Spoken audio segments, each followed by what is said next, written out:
بسم الله الرحمن الرحيم الحمد لله رب العالمين وصلى الله وسلم على سيدنا ونبينا محمد وعلى آله وصحبه أجمعين أما بعد كسو دوادا عشر كي شناد كتابك 40 عشر كأنه وحن كبلا بينا حديث كالتضبات الحديث السابع حديث كالتضبات عن أبي رقية أصحابي لديه جري لغو كن يوجري أما لغو نيناس الرقية أبهد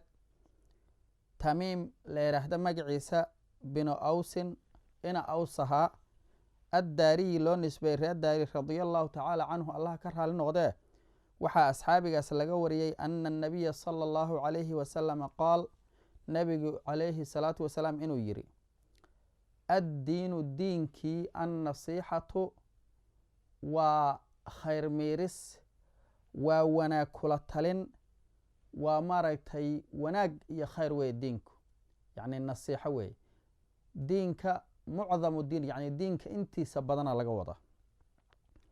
ايا النصيحة يا وناقي او لا اسكولتليه وي قلنا وحا نري لمن يأتهي يدينك النصيحة ويا رسولك الله سؤال شاسي ويدين أصحابته قال النبي وحير عليه الصلاة والسلام لله إلهي بو النصيحة يهي ولكتابه الله كتاب كيسو النصيحة يهي ولرسوله الله رسول كيسو النصيحة يهي ولأئمة المسلمين تم دحضو النصيحة يهي وعامتهم يا مسلمين تددوينه دو النصيحة يهي روى حديث كسوحة وري مسلم إمام مسلم حديث كان النبي عليه الصلاة والسلام دينك أنت معظم كأه أو الحج عرفه كلويه انتي سبضان والنصيحة يا خير ميرس يا وانا كتلين أن إلهي بو كو يهي وير النبي عليه الصلاة والسلام سيدابو إلهي أقو يهي إمام الخطابي يا الله كرها لنا قدام مركا الشرحيان نصيحة إلهي سيدا أقو يهي وحوي إلهي أولا الرميو وحي وحللا وداجيو لغا أنفيو صفات كيسو إلحاد عن لغو سمين إلهي إنو كمال كو صفايسان يهو لآمنو لغونا صفايو إلهي نسخانو دان إنو كهفان يهي أولا آمنو daacadiisii in lala yimaado wixii ilaahay xarimay oo laga dheeraado ilaahay dartiisoo loo jeclaado wixii la nacayo ilaahay dartiisa loo naco ciddii maaragtay xaqa ku xadgudubto lala dagaalamo in nicmooyinka ilaahay qofka siiyo oo u ogolaado inuu ilaahay u aamino ilaahay nicmooyinkiisa uuna ku shukriyo u mahad celiyo waxa uu samaynayo dhan ilaahay dartiisa inay ka yihiin in maaragtay in oo sifaadkaas waa wanaagsan uu dadka u sheego inuu ku booriyo khayrkaas inuu dadka u turo waxyaalahaasoo dhan waxa weeye waa nasiixo xag alla ah oo ilaahay dartiis ah u naseexaysid marka waxaasoo dhan adigay nasteexo ku yihiin iyo wanaag iyo khayr miiris naftaada kuusoo noqonaysa maahane ilaahay wuxuu ka hofan yahay can nusxi naasix yacni qof taliya ama naseexeeya naseexadiis waxaasoo dhan adigay kuu noqonayaana laga wada kitaabka ilaahay sidee nasteexa ugu yahay diinku wuxuu ugu yahay kitaabkii in la rumeeyo inuu ilaahay kalaamkiisa yahay in ilaahay subxaanahu wa tacaala uu soo dejiyey in uusan kalaamka dadka hadalkooda u ekayn in maaragtay qof inuu la yimaado asagoo kale aysan dhici karin kitaabkii oo la weyneeyo kitaabka ilaahay oo la akhriyo sidii saxda ahayd loo akhriyo in oo kitaabka ilaahay lagu khushuuco lagu tadabburo in oo kalimaadkiisa la ilaaliyo in macnihiisa la ilaaliyo ciddii kitaabka ilaahay ku xadgudbaysa ama bedelayso laga difaaco axkaamtiisa sidii ay u hadlayso la dul istaago wuxuu kaa xarimana laga joogsado wuxuu ku farana lala yimaado macnihiisii oo la barto in lagu tafakuro in lagu cibro qaato cajaa'ibtiisa oo maaragtay lagu tafakuro in oo xugumkiisii lagu dhaqmo in loo hogaansamo marka iyo makhluuqa in loogu yeero intaasoo dhan kitaabka ilahay nasiixa u taha rasuulka calayhi salaatu wasalaam rusushii sidee buu nasiixa ugu yahay qur-aanku diinku wuxuu nasiixa ugu yahay rasuulka in la rumeeyo in maaragtay wixii ay la yimaadeen rusushu inay xaq yihiin oo la rumeeyo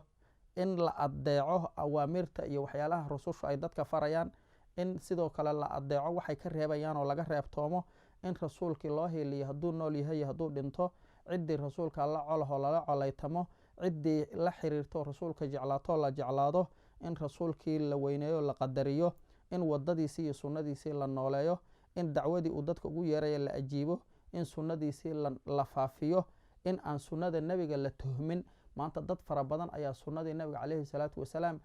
tuhmaya oo ka sheekaynaya ka shakinaya in maaragtay la barto sunnadii nebiga calayhi salaatu wasalaam, in oo maaragtay dadka sida loo barayo loogu naxariisto, loo dhimriyo, in sunnadii nebiga la weyneeyo, in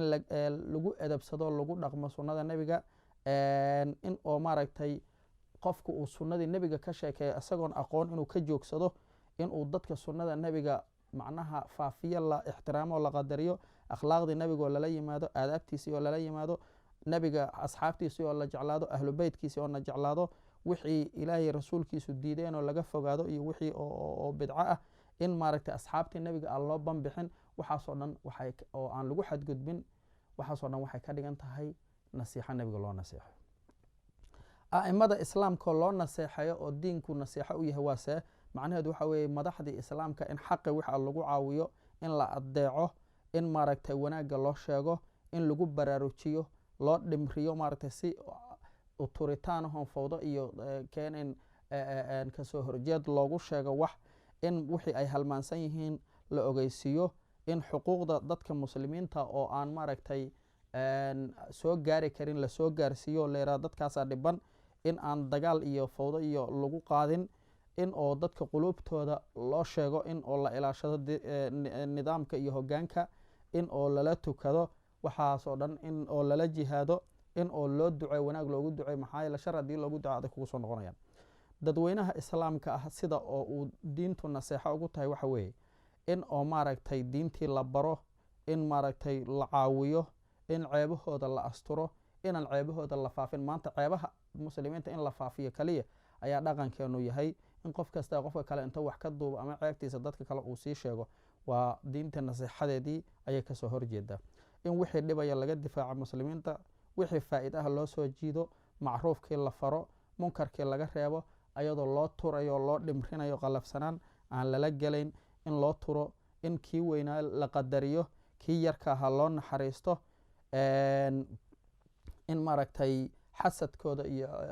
aan la xasdin, la khiyaanin, waxyaalahaasoo dhan wixii qofku naftiisa la jecel yahay inuu la jeclaado, wuxuu naftiisa la dhibsanayo inuu ka ilaaliyo, in oo maaragtay muslimiinta uu difaaco. waxyaalahaasoo dhan waxay noqonayaan nasiixo, waana fardu kifaayo oo dadka qeyb ka mid a haddii ay qumaan waa dhacaysa. alxadiiثu الthaamin, xadiidka sideedaad, can ibni cumar, cabdullaahi bni cumar waxaa laga wariyey radia allahu tacaala canhuma, allaha ka raali noqda isagii aabihiis, ana rasuula اllahi salى اllahu calayhi wasalam, ilaahay rasuulkiisa qaala inuu yiri, umirtu waxaa la ifaray an asjuda inaan sujuudo, umirtu waxaa la ifaray an uqaatila annaasa dadki inaan la dagaalamo, xataa yashhaduu ilaa ay qiraan anlaa ilaaha ilaahay ma ahane cid kaloo anlaa ilaaha alla xaq lagu caabudo inuusa jirin ila allahu ilaahay ma ahane, wa anna muxameda nebi muxamed rasuulullaahi ilaahay rasuulkiisu inuu yahay ilaa ay ka qiraan, wa yuqiimuu ay oogaan salaadii la yimaadaan, asalaata salaadii, wa yu'tuu ayna bixiyaan azakaata zakadii ay dhiibaan. fa idaa facaluu hadday sameeyaan daalika arrinkaas oo ay islaamaan, salaadiina tukadaan, zakadiina ay bixiyaan, casamuu way ilaalinayaan minii aniga xaggayga dimaa'ahum dhiigyaalkooda inaan daadiyo, aniga iyo atbaacdayda, minii wa min atbaacii, aniga iyo dadka iraacsan inay dhiigooda banaystaan oo safku dima ay sameeyaan waa iga ilaalinayaan, wa amwaalahum xoolahoodana waa iga ilaalinayaan, ilaa bixaqi lislaami islaamka xaqiisa ma ahane, wa xisaabuhum ayaga xisaabkooduna cala allaahi ilahay korkiisa wa tacala shaniyu. rawaahu lbukhaari wa muslim, imaam bukhaari muslim ayaa warinaya. nabigu calayhi salaatu wasalaam xadiidkan wuxuu leey dadka inaan dagaal la galo ilaa ay towxiidsadaan, yacni hadda shuruud ay leedahay dadka oo dagaalka lala gelayo, dadna dacwadiya loogu yeerayaa, dad waxa weeye heshiisa lala gelayaa, dad jizyay dhiibayaan, dad waa kuwa oo islaamka kusoo duulaya, adigu jihaadkii shuruuddiisa looga hadlaa, ilaa ay towxiidsadaan, salaadana ogaan, zakadana ay tukadaan. intaas hadday sameeyaan dhiigooda waa iga ilaalinayaan iyo xoolahooda. haddii marka meeshaas waxaa ka cad dadkii muslimiinta ahaa qofkuba hadduu tawxiidsanayo intaan samaynaya inaan dhiiggiisa ada banaysan karin, laakiin maantay inta la istakfiiriyo la isgaalaysiiyo dadkii muslimiinta dhiigooda la banaysanaya la isqarxinaya. ilaa xaqa qofkii xaqa islaamka ku xadgudbo waa imaan doontaa 3 jeer oo qofka dhiiggiisu bannaan yahay, qofkii wax dilay iyo qofkii ridoobay iyo qofkii guur soo maray oo maaragtay zinaystay. inta kale waxa weye nebigu calayhi salaatu wasalaam iyoma bannaan u leeyahay, xisaabkoodana ilaahay u yaalaa. macnaha qalbigooda waxa ku jira adiga dadkuma quseen, mar hadday dadkii tawxiidsadeen, tukadeen, zakadii bixiyaan, ma dhahaydid qalbigoodu taas waa ka duwan yahay, ma banaysanaysid, waxa weeye ma dhihi kartid waa kufaaro ana og, waxisaabuhum cala allaahi. marka wuxuu imaamu alkhataabi xadiidkan markuu ka hadlay wuxuu leeyahay dadkii ahlu awthaanta ahaa iyo mushrikuulcarab iyo ayuu ka hadlayaa iyo dadkii kaleo diin yeelana, laakiin ahlu kitaabkii iyo oo dadkii macnaha jizyada iyo kuwaas iyo qofkii tawxiidka qiraya kuwaas kuma jiraan. kuwaas ayaga dhaqan kale, jizyadii in laga qaada iyo nidaam kale leedahay, waa oon asiyaasa sharciya ku saabsan. alxadiiثu الtaasicu xadiidka 9aad can abi hurayrata waxaa laga wariyey cabdiraxmaan bni sakrin, cabdiraxmaan bni sakhrah radi allahu canhu, allah ka raali noqde, qaala inuu yihi samictu waxaan maqlay rasuulallahi sala allahu calayhi wasalam, ilaahay rasuulkiisa ayaan maqlay, yaquulu asagoo leh maa nahaytukum wixii aan idinka reebay fajtanibuuhu ka fogaada gebi ahaanba bilkuliya, wamaa amartukum wixii aan idin farayna fatuu la imaada, wamaa amartukum bihi wixii aan idin farayna fatuu la imaada minhu kaas xaggiisa ma statactum waxaa awoodan. fainamaa ahlaka waxaa halaagay aladiina kuwii min qablikum adinka inka horeeyey kahratu masaa'ilihim su-aashooda badan iyo wakhtilaafuhum ayaga iskhilaafkooda calaa ambiyaaihim khilaafkooda calaa ambiyaaihim ambiyadooda ay khilaafeen. rawa xadiidkaas waxaa wariyay albukhaariy imaamu albukhaari wa muslim. xadiidkan nabig wuxuu leh calayhi salaatu wasalaam, wax allaala waxaa idinka reebay oo idinka nahiyey maslaxa idinkuguma jirto, gebi ahaanba ka fogaada, zinadii ka fogaada, khamradii ka fogaada, ribadii ka fogaada, beentii ka fogaada, xantii ka fogaada, isku dirdirkii ka fogaada, wixii xumaay dhan ka fogaada. wax kasta oo diinteennu naga reebtay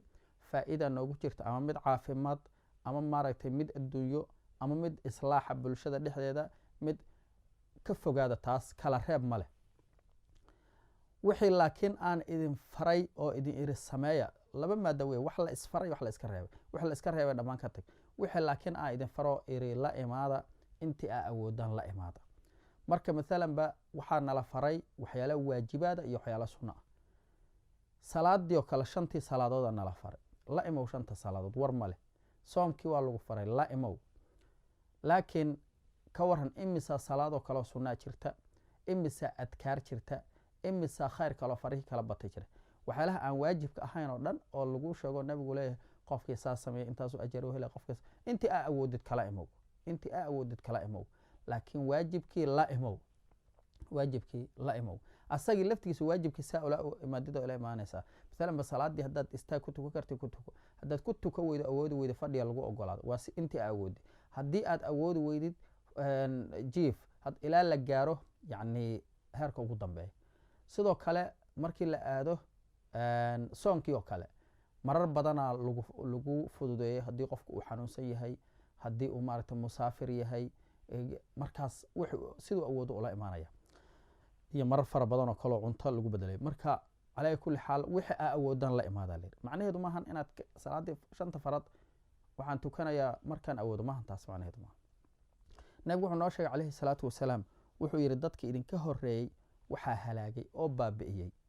su-aasha badan. su-aasha badan khatar wey. maanta dadkii su-aasha qofku waxaa la rabaa diinka hadduu baranaya ha barto, haddii aada baranayna su-aasha tii daruuri ku ah oo aad u baahanta weydii. laakiin ka waran su-aal kasta haddaa weydiido qofka maantao dhan su-aal, xataa wadaadadii waxaa su-aala maala yacni iska soo hindis ku tijaabi.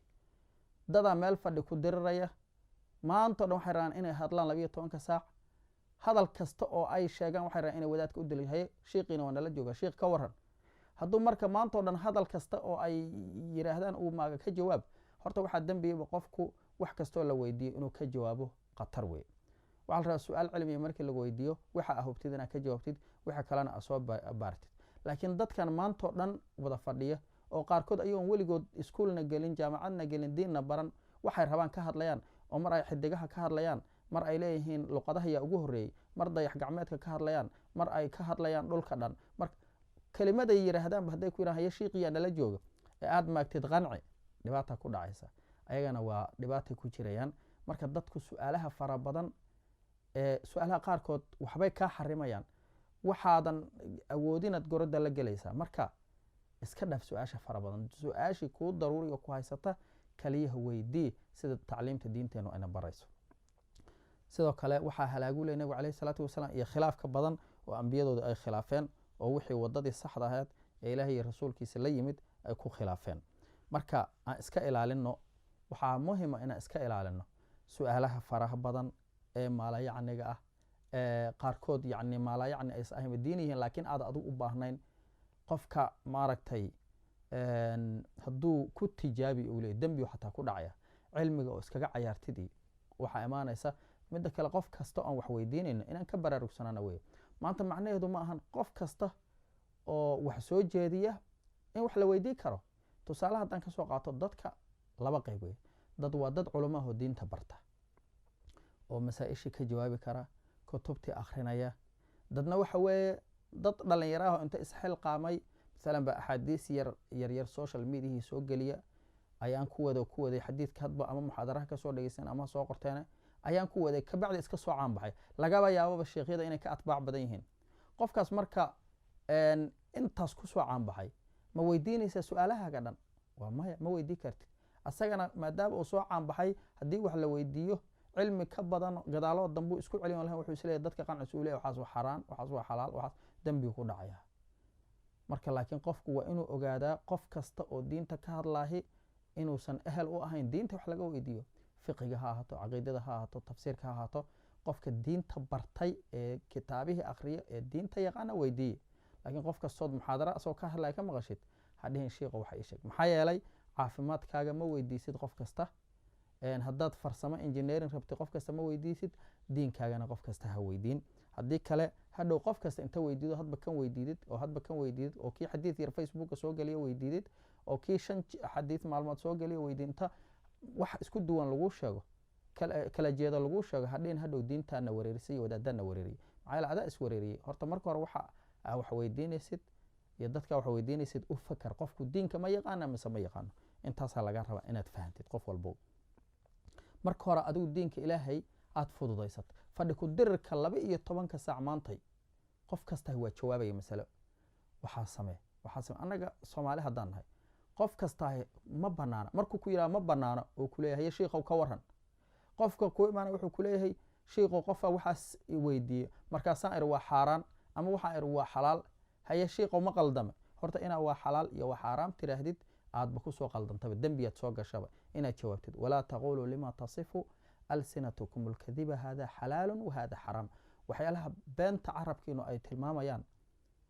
oo isticmaala adigu waa xalaal iyo xaraam ku maxaad ku tiri waa xalaal maxaad ku tiri waa xaraam. qofka hadduu wax ku weydiiyo haddaad si ilaahay ogyahay u ogtid u sheeg. haddii kalena waxaad tiraa culuma kuu soo weydiinaya ama adigu culimmada weydiiso. laakiin markaad wixii aad soo halaagi lahayd soo halaagtay waxaa waqtiga soo qaldamay soo qaldantay ha weydiin dadka. nabigu calayhi salaatu wasalaam wuxuu leeyahay qofkii loo jawaabo mas'alo cilmi la'aan qofka u jawaabay aad dembiga qaadaya fa ismuhu calaa man aftaah. qofka jawaabaa dembiga qaadaya. u fiirso markaan iska ilaalino cilmiga aan jawaabayno annagoon baran aan ilaahay ka cabsano. qof kastana yaana wax weydiin annaguna yaana wax kasta ka jawaabin. xataa sheekhyada waxaa loo baahan yahay masaa-isha markii la weydiiyo mas'aladii ay hubaan oo u cad oo ay kitaabkii ku arkeen meel ku arkeen ka soo jawaabeen inay ka jawaabaan. tii kalena inay yidhaahdaan waa soo fiirinaya. maxaa yeelay laa adri waa nisfu lcilmi ma aqaan waa nisfu lcilmi. laakiin qofka hadduu mas'alo kastoo la weydiiyo ka jawaabo hadday wixii tala tahay aysan diini ahayn waa gooni qof kasta tala waa ka bixi karaa. laakiin shiiqow waxaas haysta ma xalaala ma xaaraama